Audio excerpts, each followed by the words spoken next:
今天我们要谈一个超真实的问题，为什么我明明知道对的事，却还是一直做错？就像减肥的人说，明天开始不喝手摇饮，结果隔天一醒来，珍珠奶茶已经在手上。这就是保罗在罗马书7章描述的挣扎，我所愿意的善，我反不去行；我所不愿意的恶，我倒去做。听起来很熟悉吧？是不是像你的心声？保罗一开始就澄清，这样我可说什么呢？律法是罪吗？断乎不是。换句话说，律法不是坏人，问题在于罪。律法就像 X 光机，可以照出骨折，但 X 光不会让你骨折。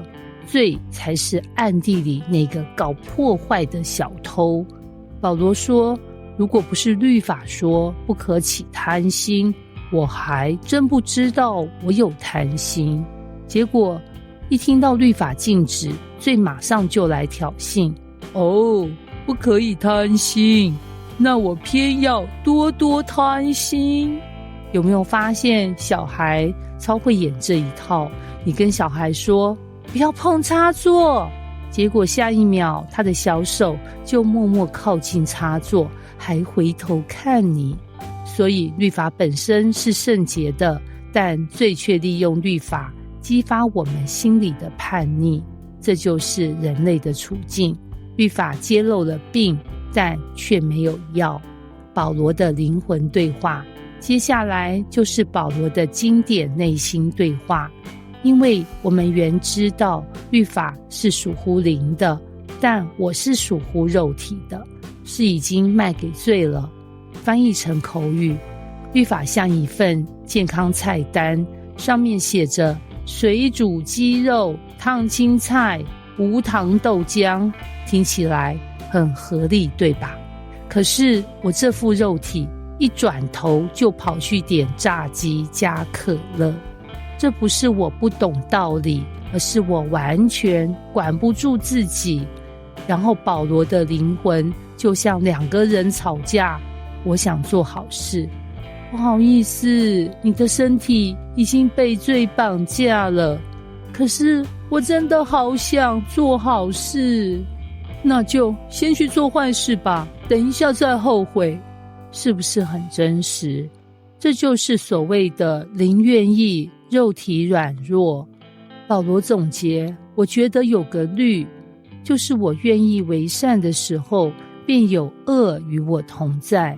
简单说，每次立志做对的事，坏事总在旁边拉袖子。想早起灵修，闹钟响，另一个声音说再睡5分钟。想好好爱家人，一听到对方讲话刺耳，立刻火山爆发。想金钱过日子，网络推播突然送来一堆诱惑影片。保罗形容，我里面有2个律法打架，我的心想顺服神的律法，但我的肉体却顺服罪的律法。这不是偶尔的状况，而是每天的战场。最后保罗忍不住大喊，我真是苦啊，谁能救我脱离这取死的身体呢？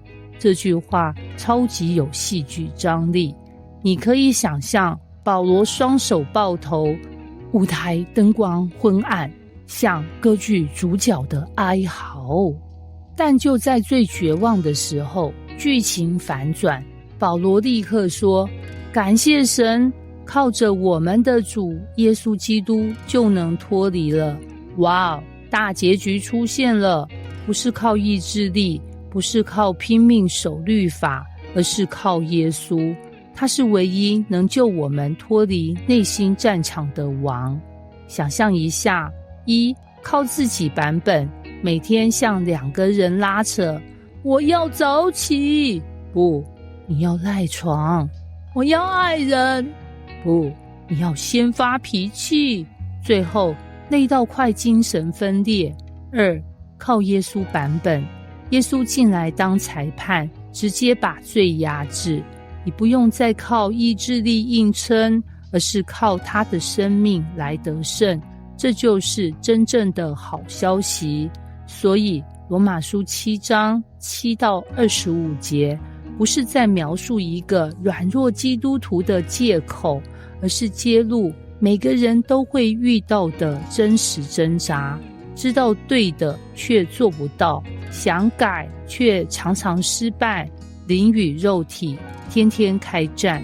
但最重要的结论是，靠着耶稣，这场战争不再是绝望，而是有盼望。